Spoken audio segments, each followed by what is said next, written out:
Hey guys, Ryan Earnhardt here from CreativeSoundLab.tv. Today we're going to be creating a flutter delay and reverb-like effect from 1.5" corrugated pipe. A lot of people refer to this as vacuum hose. This is actually a sump pump hose. It's all very similar material. Here's a little example of how it sounds.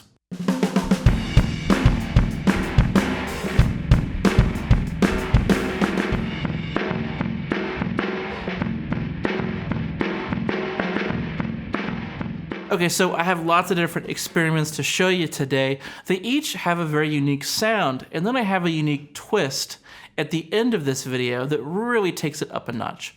Now, I got this hose online. I think it was around $15 or $20, and it comes in lengths of 24 feet.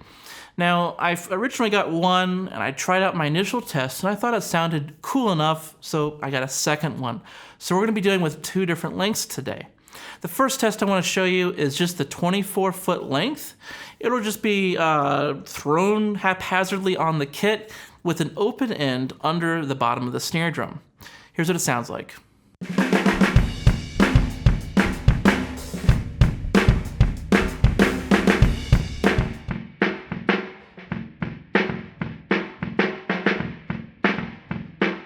When I first tried this, I thought maybe I did something wrong. My inspiration for this video today was by a video by Maximilian Snut. And he has this really cool video with a really nice mic'd up drum kit. I'll put a link in the upper right. So I tried it. I wasn't really impressed by this sound initially. So then I said, well, compression solves a lot of problems around here. Let's try it with some compression.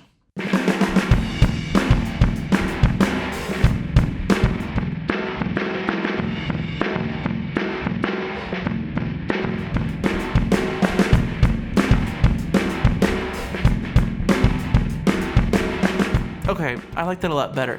That's the 2-coat compression by Sonomus. It really makes the effect. I mean, it helps to pull out those, flutter delay. It's a very fast delay. So from here, I figured, well, I wonder how much sound is actually going through the material. And so I said, well, let's clog one in. So this is a closed pipe. So we just have a microphone and a closed in, exact same hose position here. Let's check it out.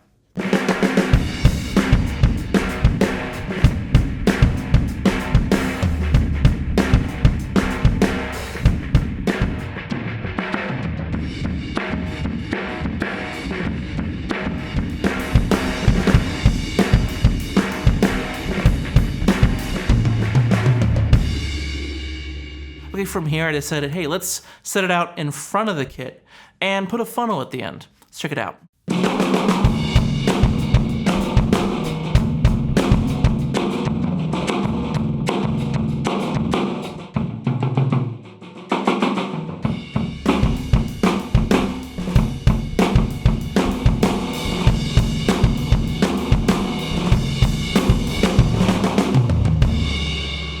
It sounds pretty cool. It's got some really cool kind of low end to it, but this is 24 feet, so let's see what happens if we make it 48 feet.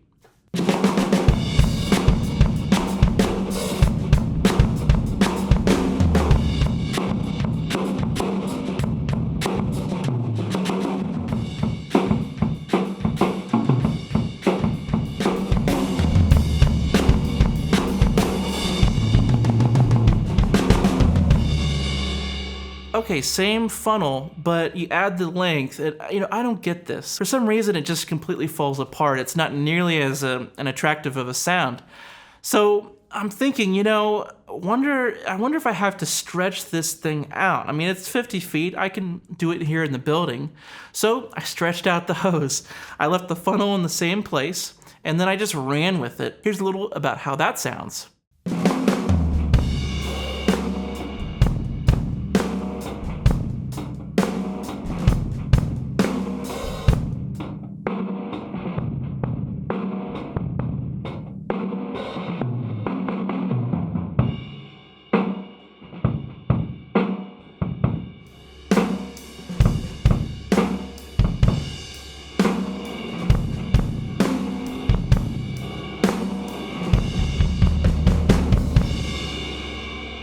it's interesting because it's not exactly a delay sound. It's almost kind of like a reverb sound. It's really unique. But I'm curious though, and somebody mentioned this in the live stream as I was filming these demos, is, well, you got a funnel, but you should try it with a traffic cone.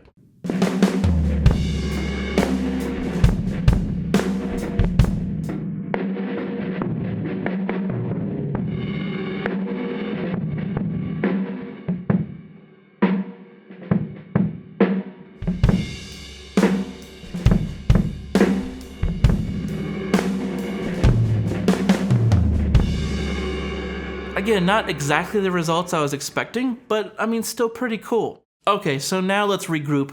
I've always wanted to try this in stereo. So we have two different microphones, and we have a corrugated hose for each microphone on two different sides of the kit. Let's check it out.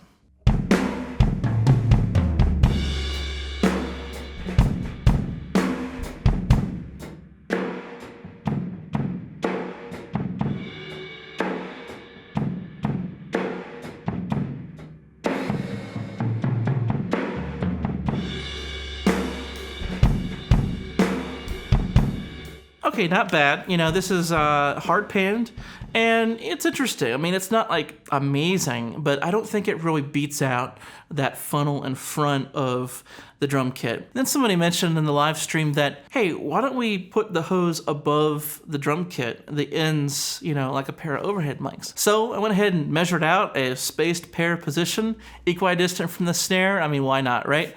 But this is the ends of the hose in an overhead position. Let's check it out.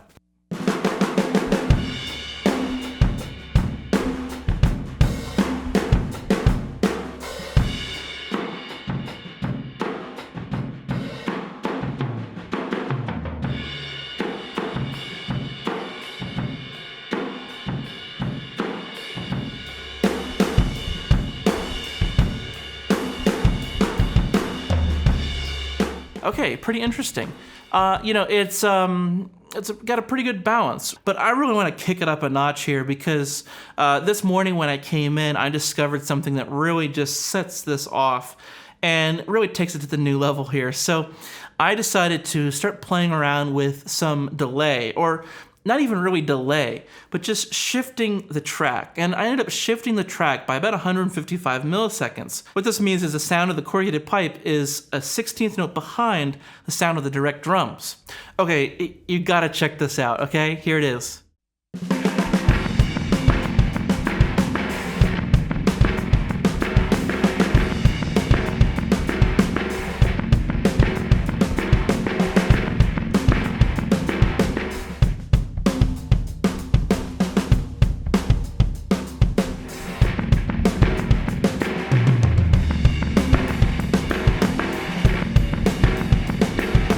It's this really cool, counter to the hi-fi close mics versus like this lo-fi drum sound.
Let's check them out all back to back here, and let me know in the comments below which one is your favorite.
I mean, this is just really, really cool. This is the kind of thing that I'm hearing, you know, synth bass parts. I'm hearing extra, like, shaker tracks going on. I'm hearing guitar parts.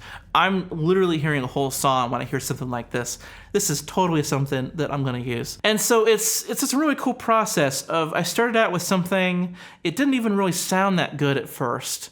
And I almost thought I was doing something wrong. And then I realized, oh, I can add compression and just make the best of it, bring out the weirdness of it. And then it's like, well, what if I just shift it a little bit so that it sits behind? It's just a single tap delay by 155 milliseconds. And all of a sudden, it just, boom, you know, all these different musical ideas come flowing in. This is really the creative process. It's not that one necessarily comes before the other, but you have to improvise based on what you're given, based on the tempo that I happen to be laying down these tracks to, and all of a sudden, an idea is born. So I'd love to know your creative process for doing some of this stuff. Hey, if you try out the garden hose reverb, or even this idea, or any of my crazy ideas, I'd love to know about it. If you have a recording, I'd love to take a listen to it. So I'll be hanging out in the comments below.